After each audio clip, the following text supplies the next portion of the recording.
Hello everyone, welcome back to economics at ease classes. मैं हूं पूर्णिमा सिंह और आज हम एक बहुत ही इंपॉर्टेंट टॉपिक करने वाले हैं, बैलेंस ऑफ पेमेंट के करंट अकाउंट और कैपिटल अकाउंट का डिफरेंस। तो ये topic class 12th macro economics के लिए बहुत ही इंपॉर्टेंट टॉपिक है। एग्जाम्स में बहुत शॉर्ट आंसर, लॉन्ग आंसर दोनों फॉर्म में आ सकता है, तो वीडियो को एंड तक जरूर देखना और अगर हेल्पफुल लगे तो लाइक, शेयर और सब्सक्राइब करना बिल्कुल भी मत भूलना। तो क्विकली पहले रिकॉल कर लेते हैं बैलेंस ऑफ पेमेंट क्या होता है। आई नो क्लास 12th में हो तो बैलेंस ऑफ पेमेंट की जो टर्म है उसको देखकर ही समझ रहे होगे कि बैलेंस ऑफ पेमेंट क्या होता है। ध्यान से सुनिएगा, बेसिकली बैलेंस ऑफ पेमेंट एक सिस्टमैटिक रिकॉर्ड होता है। किसी भी कंट्री और बाकी दुनिया के बीच जितनी भी इकोनॉमिक ट्रांजैक्शंस होती हैं एक पर्टिकुलर पीरियड में, यूजुअली एक साल में जो होती है, उन्हें हम कहते हैं बैलेंस ऑफ पेमेंट। वो सारी ट्रांजैक्शन जहां पर रिकॉर्ड की जाती है वो बेसिकली वो अकाउंट बैलेंस ऑफ पेमेंट का होता है। ठीक है, इसमें सारे जो रिसिप्ट्स होते हैं, रिसिप्ट्स मीन्स जो पैसे हमें बाहर से आते हैं। ठीक है, क्या बोला मैंने? रिसिप्ट्स, जो पैसे बाहर से आ रहे हैं।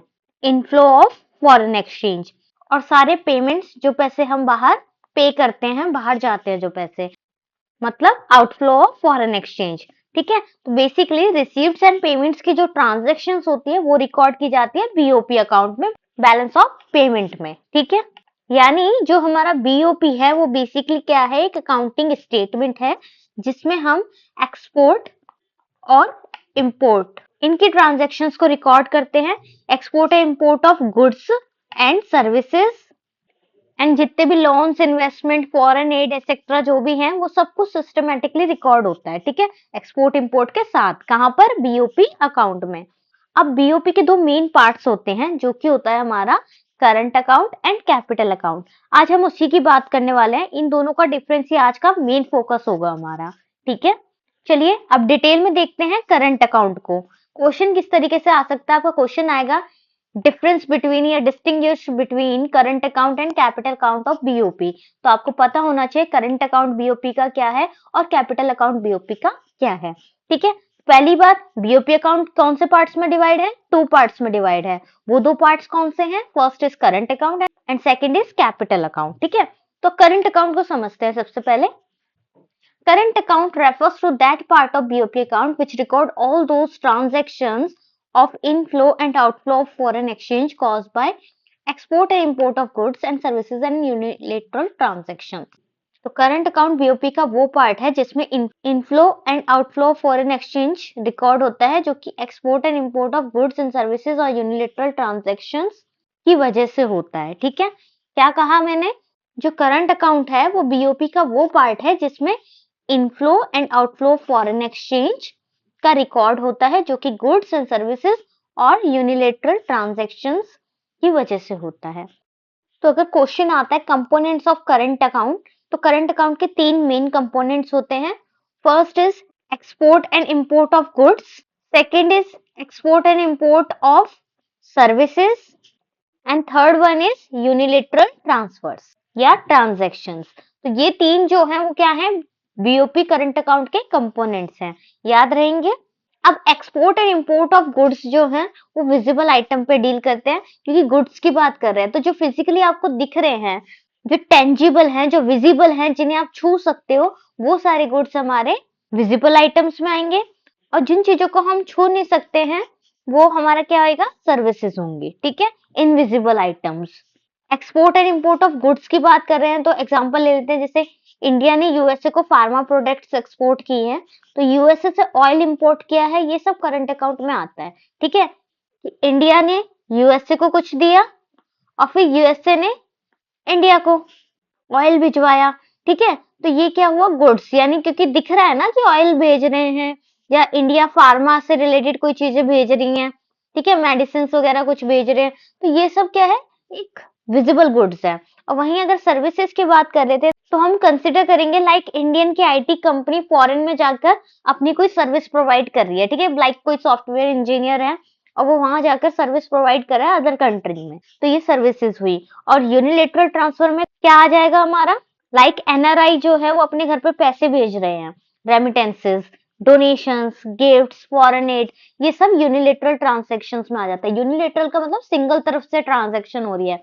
अगर गिफ्ट मिलता है तो जरूरी नहीं है ना कि अगर मुझे गिफ्ट मिला है तो मैं भी आपको गिफ्ट दूं। ठीक है, कि आपने मुझे दिया तो मैं भी आपको गिफ्ट दूं, ऐसा नहीं है, जरूरी नहीं है। ठीक है, तो ये एक सिंगल ट्रांजेक्शन होती है, यूनिलेटरल ट्रांसफर। लाइक स्कॉलरशिप होती है हमारी, तो स्कूल्स वाले आपको स्कॉलरशिप देते हैं, तो आप भी उनको वापस स्कॉलरशिप देते हो क्या? नहीं ना। तो यूनिलेटरल ट्रांजेक्शन में सिंगल साइडेड जो ट्रांजेक्शन होती है वो इंक्लूड की जाती है। आई होप यहाँ तक क्लियर होगा आपको। तो इसी तरीके से हमारा करंट अकाउंट का बैलेंस निकलता है, बैलेंस ऑफ ट्रेड यानी BOT, balance of services and balance of unilateral transfer. इन तीनों को जब हम ऐड ऑन करते हैं तो हमारा बैलेंस निकल जाता है करंट अकाउंट का। ठीक है, क्लियर है यहाँ तक? अब कैपिटल अकाउंट क्या होता है बीओपी का? बेसिकली कैपिटल अकाउंट बीओपी का वो पार्ट है जिसमें इनफ्लो और आउटफ्लो ऑफ फॉरेन एक्सचेंज का रिकॉर्ड होता है due to change in assets and liability of normal resident of a country. Okay, तो इसे एक बार हाईलाइट कर देती हूँ। Inflow and outflow of foreign exchange due to change in assets and liabilities. तो जो भी एसेट्स या लायबिलिटी में चेंजेस आ रहे हैं वो सब कहाँ पे रिकॉर्ड होता है? वो हमारा कैपिटल अकाउंट में रिकॉर्ड होता है। ठीक है, तो it refers to that part of BOP account which record all those transactions of inflow outflow of foreign exchange resulting from change in assets and liabilities of normal resident of a country or its government। अब जिस तरह current account के हमने 3 component समझे, उसी तरीके से capital account के भी कंपोनेंट्स होते हैं। फर्स्ट इज बोरोइंग्स और लैंडिंग टू अब्रॉड, यानी कि जब हम लोन लेते हैं from rest of the world या लोन देते हैं, वो सब हमारा क्या है? बोरोइंग और लैंडिंग टू अब्रॉड।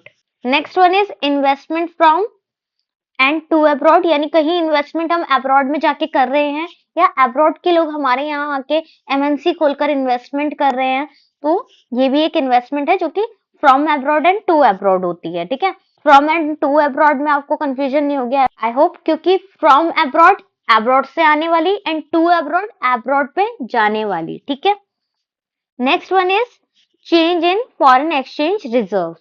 जब रिजर्व बैंक ऑफ इंडिया अपने फॉरेन एक्सचेंज रिजर्व्स को बढ़ाता है या काम करता है, वो भी कैपिटल अकाउंट में क्या होते हैं? रिकॉर्ड किए जाते हैं। ठीक है, एग्जाम्पल के लिए लाइक आरबीआई ने डॉलर बाय किया, फॉरेन एक्सचेंज रिजर्व इंक्रीज हो गया हमारा।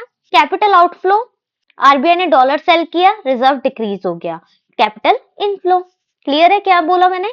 एक बार लिख के समझा देती हूँ। आरबीआई ने डॉलर बाय किया है, ठीक है, तो क्या होगा?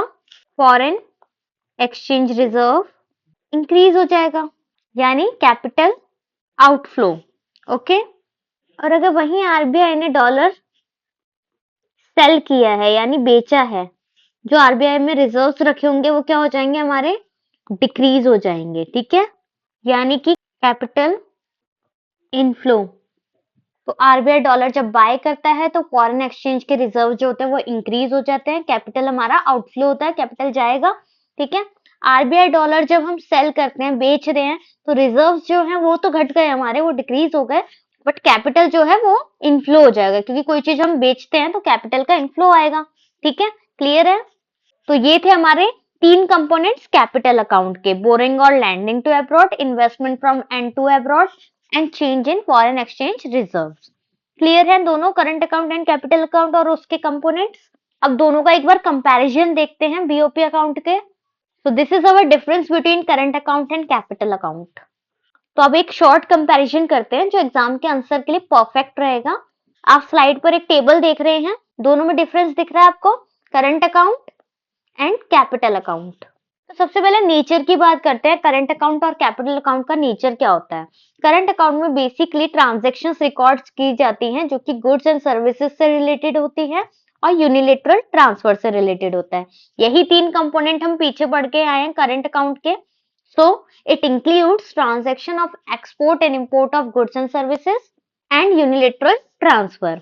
तो इसके नेचर में क्या आएगा? क्या डेफिनेशन पढ़ी थी हमने कि इट इंक्लूड्स ट्रांजैक्शन जो कि एसेट्स एंड लायबिलिटीज को अफेक्ट करता है, वो सब हमारा कैपिटल अकाउंट में आएगा। कैपिटल अकाउंट में क्या? एसेट्स एंड लायबिलिटीज को अफेक्ट जो हो रहा है, और करंट अकाउंट में जो भी हमारी import and exports of goods हैं, सर्विसेज हैं और यूनिलेटरल ट्रांसफर है, वो सारा हमारा करंट अकाउंट में आ जाएगा। अब इफेक्ट क्या पड़ता है करंट अकाउंट में? अब सेकंड डिफरेंस देखिए, in this account transaction are of flow nature. इसका नेचर कैसा होता है? करंट अकाउंट का फ्लो नेचर होता है, आना जाना लगा रहता है। और कैपिटल अकाउंट में क्या होता है, ये एक स्टॉक कॉन्सेप्ट है, ठीक है। In this account transaction are of stock nature, क्योंकि कैपिटल एक पूंजी जो है वो लॉन्ग टर्म के लिए आपके पास स्टे करती है, ठीक है। तो that is our stock in nature and current account is flow in nature, okay. Current account affects current level of income, current level जो हमारे इनकम का है उसे अफेक्ट करता है। यहाँ जो भी सरप्लस डेफिसिट होता है वो आज की अर्निंग स्पेंडिंग दिखाता है, यानी आज के टाइम में हमारी कितनी अर्निंग है या कितने हमारे एक्सपेंडिचर्स हैं, वो सब दिखाता है हमारा current level of income. Clear है। एंड कैपिटल अकाउंट की बात करें तो कैपिटल अकाउंट में current level of capital stock को अफेक्ट होता है, यानी current level of capital stock को अफेक्ट करता है, यानी फ्यूचर का जो प्रोडक्शन कैपेसिटी है, ग्रोथ पोटेंशियल है, वो सब। अब last one is it has three components, जो थ्री कंपोनेंट्स हम पीछे पढ़कर आए हैं, export and import of goods, export and import of services and unilateral transfers are our three components of current account, right. And three components of capital account is borrowing from and to abroad, investment from and to abroad, change in foreign exchange reserves, ठीक है। तो ये था main difference हमारा current account and capital account का। एक छोटा सा एग्जांपल समझते हैं। इंडिया ने जापान को टी एक्सपोर्ट की है, ठीक है। क्या होगा, फॉरेन एक्सचेंज आएगा हमारा, जापान की तरफ से इंडिया को मिलेगा, right. That is our current account receipts. अब कैपिटल अकाउंट का एग्जांपल देखते हैं। जापानीज कंपनी ने इंडिया में कार की फैक्ट्री लगाई है, तो ये कौन सी ट्रांजेक्शन होगी, कैपिटल अकाउंट ट्रांजैक्शंस, ठीक है। बेसिक सी बात समझ आई। अगर इंडिया जापान में टी को एक्सपोर्ट करती है और जापान फॉरेन एक्सचेंज उसके बदले में देता है, तो करंट अकाउंट रिसीप्ट्स हुई वो हमारी। और अगर जापानीज कंपनी इंडिया में कोई कार की फैक्ट्री खोलती है तो वो हमारा कैपिटल अकाउंट ट्रांजेक्शन हुई, ठीक है। ये कोई अपनी कंपनी स्टैब्लिश कर रहा है, कार की फैक्ट्री स्टैब्लिश कर रहा है, तो वो कैपिटल में आएगा, ठीक है।